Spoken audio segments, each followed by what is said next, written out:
How's it going, guys? Welcome back to another video in the potting shed, and today I want to talk to you about this impressive species, the Musa Ensete Maurelii, the banana type of plant. It's not actually a banana, I'll get into it. Down here is more of a banana, up there is a banana looking plant. It looks amazing and I'm just so excited to show you this particular plant. It is amazing, and today, let me just check my notes, I've got a lot to talk to you about.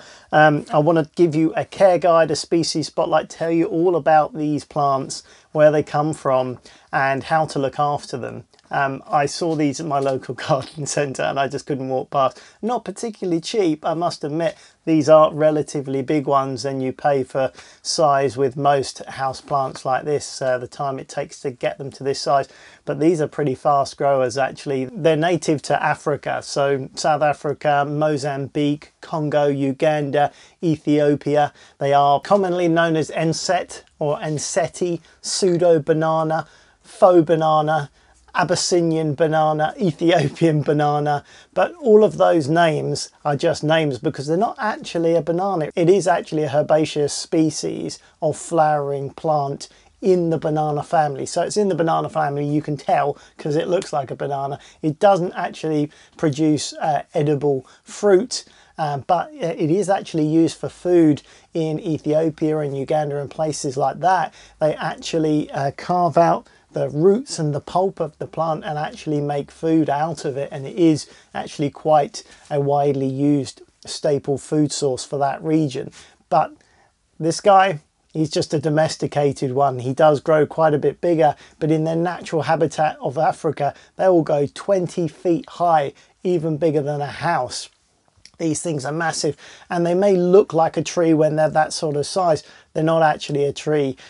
The trunk here is actually lots of wound leaves that come in a spiral, and as you can see from this banana plant that's just starting to come out, let me bring you down a bit, there's a new leaf coming out here, and as you can see it unfurls from the center, so they keep growing up like that and new leaves unfurl and come down. It's an amazing plant, and this particular Ensete Maurelii, the red and the green is just phenomenal. The colors are amazing, and oh, look at that deep red on the underside, just stunning. I hope you can get the full color in here.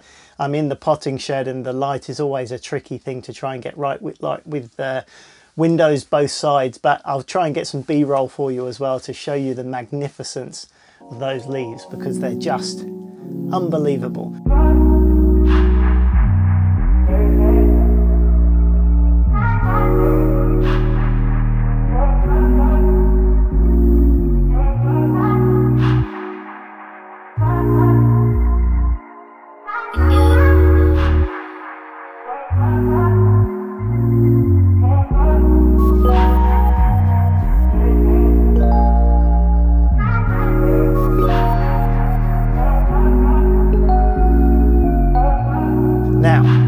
The thing is, the first thing I thought is, can I have them indoors? Can I grow them as a house plant? And technically, yes, you can buy banana plants as house plants, and people do keep them as that. Will they grow well and happily as house plants? Probably not, to be honest.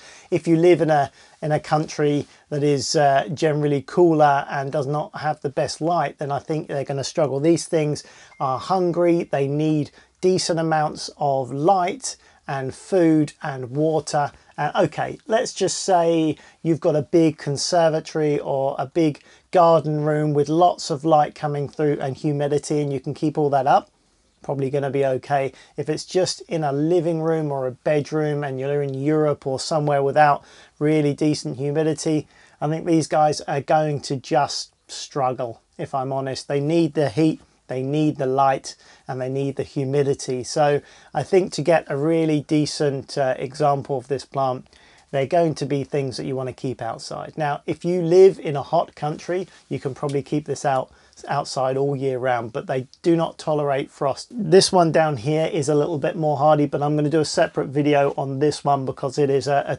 different species and a different set of requirements. But we're talking about the Maurelii today, and they're not frost hardy. They are going to struggle in frost. They're quite tolerant of wind, surprisingly, and if you're in the UK or Europe, then out in the summer, no problem. You can have 6 months of the year to enjoy it in your garden. You're just going to have to take it in at the end of autumn, say October time, to keep them out of any potential frost, and keep them in a potting shed like this, or in your garage, or somewhere out of the way. It doesn't actually have to be in your house, but somewhere cool and dark for the winter months where it can go semi-dormant state. You can keep it wrapped up out of the frost, and then as soon as the spring comes back and the chance of frost has gone, bring it out in the garden and enjoy it, and the leaves will just come abundantly, and they grow amazingly in the good weather. So although this is already 1, 2, probably 3 feet high from the base to the leaf tips, this will probably double or even treble in height in just this one growing season. They are pretty prolific. If there's a bit of decent weather and a bit of humidity, these are going to go for it. So I think I'm going to probably put this in my garden. I'm going to have a bit of a restructure. This has inspired me to have a bit of a change around. I've been growing box hedges in my garden for a few years now, and I've really been enjoying training them into hedges and a sort of like a formal type of style in my garden. Unfortunately, we have the box caterpillar, which has just been decimating my box hedges for the last 2 years. I've really tried and spent a lot of time this year trying to take away the caterpillars before they come out and start eating, but there's just so many of them. I'm fighting a losing battle, I think, and in a few months they will munch their way through my box hedges and they'll look a mess. They'll pretty much spring back the next year, and they'll, the leaves will come back again, but it doesn't look good, and I really don't know what to do for the best. There are some things to try and help you stop, because a moth will come and lay its eggs on the leaves in like early spring, and that's what you've kind of try and stop, but it's hard when you've got so many box hedges like I do.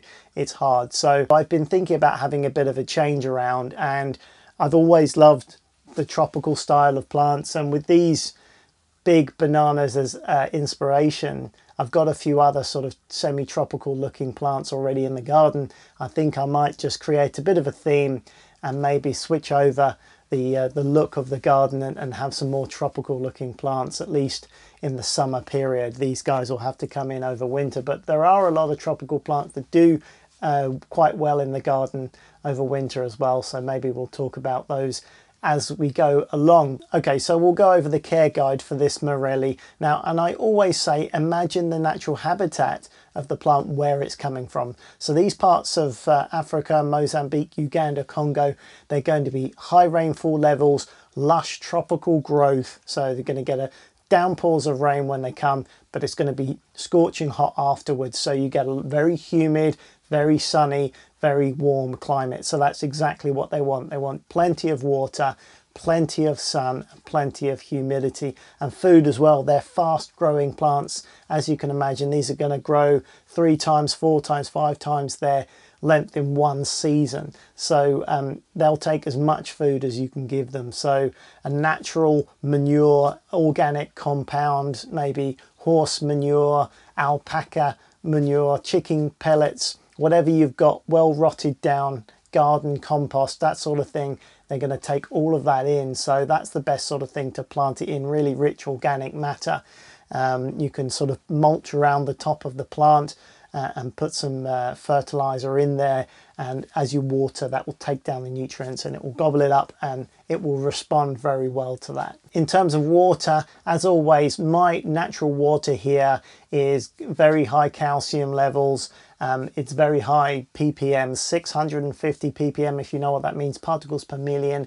It's really hard water. It's not good for plants, really. So if you've got hard water, then if you can use some softened water, demineralized water, that type of thing, it's going to help the plant a lot more. So that's what I try and use. Rainwater is ideal if you can get enough of it. Other than that, demineralized water is another good one to use. Any type of purified water to take those heavy metals and calcium out of the water, it's going to help, because you're going to get brown leaf tips, and generally the plant won't like it if it's got those sort of heavy metals in them.